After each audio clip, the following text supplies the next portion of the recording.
Friday, GM announced plans to bring corporate workers back to physical locations at least 3 days per week. After significant backlash from employees, though, today they walk back that plan.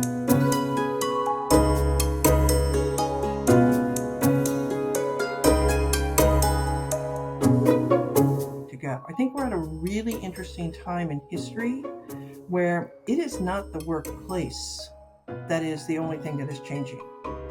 Work is changing. Where we do it, when we do it, how long we do it for.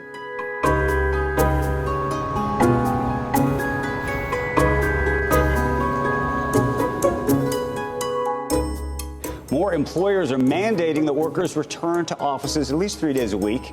Are these return to office mandates a good thing for business or not?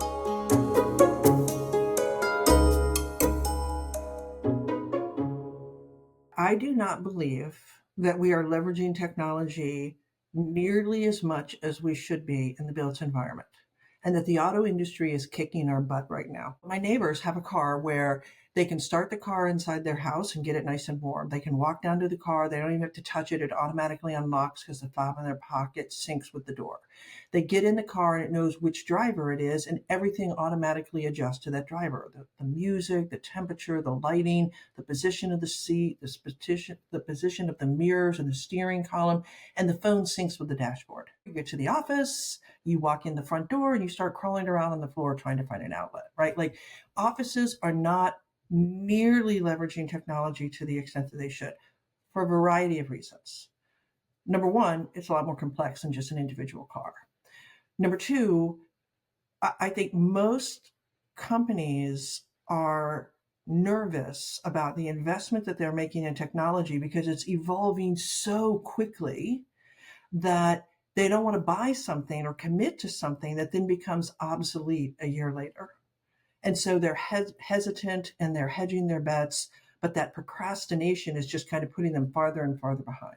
And then I think the third thing is designers aren't leaning in enough to technology. You know, in many cases, we're designing spaces without consulting with an AV and IT. And if we position the rooms wrong, if we proportion them wrong, if they're not the right width, if they're not the right, we don't have the right height, if they're positioned with two glass windows right across from each other, and now you've got these cameras that are, anybody that walks by, it's picking up beyond the room to the next room, then we're going to create bad solutions. And I think as designers, we need to absolutely lean in sooner. We need to bring the expertise to the table much more quickly and really be much more purposeful and focused on creating spaces that are tech enhanced. Science fiction typically projects, what's going to happen in the future. And most of the technology they actually got right. If you think about Star Trek or the Jetsons, they predicted a lot of that pretty accurately, quite frankly. What they totally failed on was the social dynamics. And that's, I think, the thing that we need to think about a little bit more. And I think they also created environments that were very cold and sterile. But what we find in our research is the more high tech we go, the more high touch we want those spaces to be, because we balance things out and we are organic beings and we don't want to live in these cold, sterile environments. And so all this elements of hospitality and infusing with biophilia and more organic spaces and spaces that are, richer in FF&E, I really believe that that's all that kind of high tech, high touch balance to make sure that these spaces are still designed for people, even if they are tech enabled.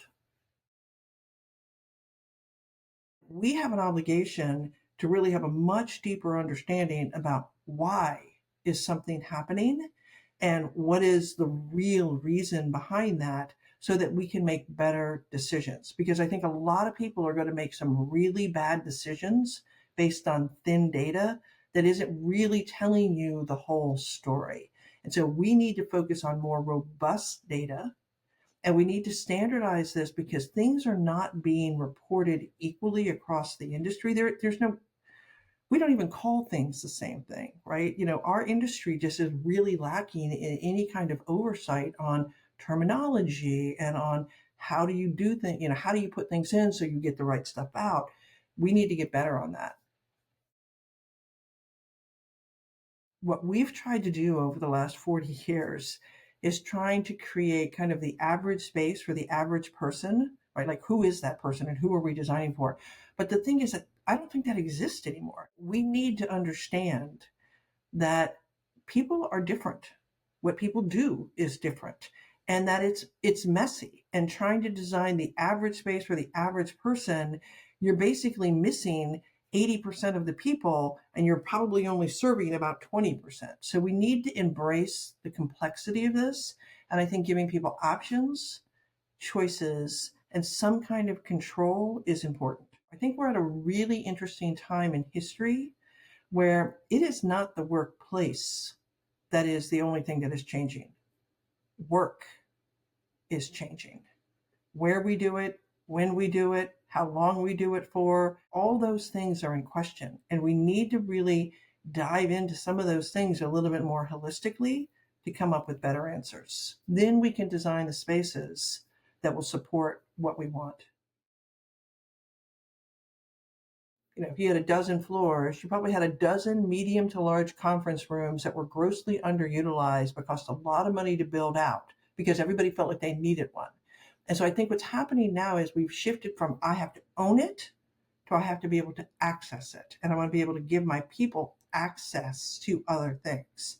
Maybe it's a great communal gym that's in the building, or maybe it's a communal conference room, or maybe you're in a precinct with 4 or 5 buildings and one has a mall, one has a great food center, another one has a great conferencing space, and another one has, an educational something where you can share amongst yourselves. You don't have to own everything. You just have to have access to it. We so quickly decided as a society that remote learning was a disaster. Those students probably lost at least 2 years of academic advancement, and they were stunted socially. Yet we haven't equated that to young emerging professionals coming into the workplace and what it's potentially done for them. And I think it's fascinating that most conferences tried in the beginning to have hybrid versions, but almost all of them have nixed that element. It's like you're either there or hybrid is hard. It is really hard. And it's hard when you don't know people really, really well. If you're connecting with people that you knew well, then it's easier to connect virtually. But if you're meeting with people that you may not know as well, you're meeting for the first time, there's all kinds of things about, just our body language and the connections and what you will or won't say, that it's very different when you're in person. And so I think that the office is an opportunity for people to physically come together. You don't have to do that 5 days a week, by the way, but it's an opportunity to do that. Now, if you're still designing it as a place that you are going to do heads down individual work, there is an element of that still has to happen. But I think we also need to focus on, if you're coming to the office to connect, are we designing spaces that allow people to do that? I think there's some big things that as an industry, we really need to grapple with. We really need to lean in much, much harder and get beyond just being sustainable. We need to look at regeneration and giving back. And we need to really lean into what we're being afforded right now, which is the opportunity to test and to do some trials. Because in North America, the mantra has always been, we're going to do this once every 10 years. We're going to spend a lot of money. Don't screw it up. Right? But in other places of the world, they flip their space more often. And so they experiment a little bit more and they can be a little bit bolder. And so if we are now being given an opportunity to test and experiment, then by all means, take advantage of that. Change is here to stay. This is not a, incremental thing. It is going to be constant, and we are going to have to embrace this, which means that we need to change the way that we think. I'm incredibly nervous that this might be our industry's Kodak moment, where we know people can't get in and out of space as quickly as they want to. It's not really meeting their needs. It's not as flexible as they want it to be. We're not really truly integrating technology. It's not as sustainable as it could be. People aren't thriving. People don't want to be there. Yet we're not changing the way that we're approaching this. And I think we fundamentally are ripe for disruption. And we can either do it to ourselves and shake things up, or we can try to go back to the way it's always been and have somebody disrupt it for us. Typically, most companies do a project once every 10 years. Sign a 10-year lease, they do it once, and then, okay, we're done. We're not going to touch that space again for 10 years, okay? But in that 10 years, the workforce is changing every 5. Companies' missions are changing every 3. But if the workplace, it only changes once every 10 years, it's then guaranteed to be out of date a large percentage of its life because everything else has evolved or changed and it hasn't. And so the whole way that we're approaching this is setting us up for failure. And we need to think about what are the cycles of our leases and how do we fund our projects so that there's built-in refresh, so they're not falling so out of whack with everything else that we have to undertake these massive efforts to try to get them back to where they should be. And these huge change management initiatives. I mean, if change is constant, then we just need to embrace that there's always going to be things that we're going to have to be tweaking or evolving. And the whole cycle of how we approach this has to change. We've been talking about furniture membership models and IT and AV membership models probably for 10 years, and it just hasn't caught on because it's not the way we've always done it, right? Like that's the mantra. And I kind of feel like, I'm old enough to remember when demountable partitions came out, and it took years for them to kind of take off because, well, that's not the way we've always done it. We build walls and that's how we make money, and we don't right? So I think we just need to have some people that are a little bolder, that are out of the box thinkers, that are willing to try some things and to say, I actually don't really want to own furniture because the second I buy it, then it starts to become obsolete and it's going to ugly out before it wears out. And then I'm stuck with that stuff forever versus something where I'm paying a monthly or yearly fee for you to manage it. But if something doesn't work, get it out of here and put something in that does. And I can flip it and I can change it and I can refresh it and I can have you deal with afterlife and all of those things. We need to think about, it's insane to me how, if you think about this, when you move into a house, you don't just gut the house and throw everything that you had and was in the house away, right? You probably start with what's there. Yet every commercial real estate project, that's what we do.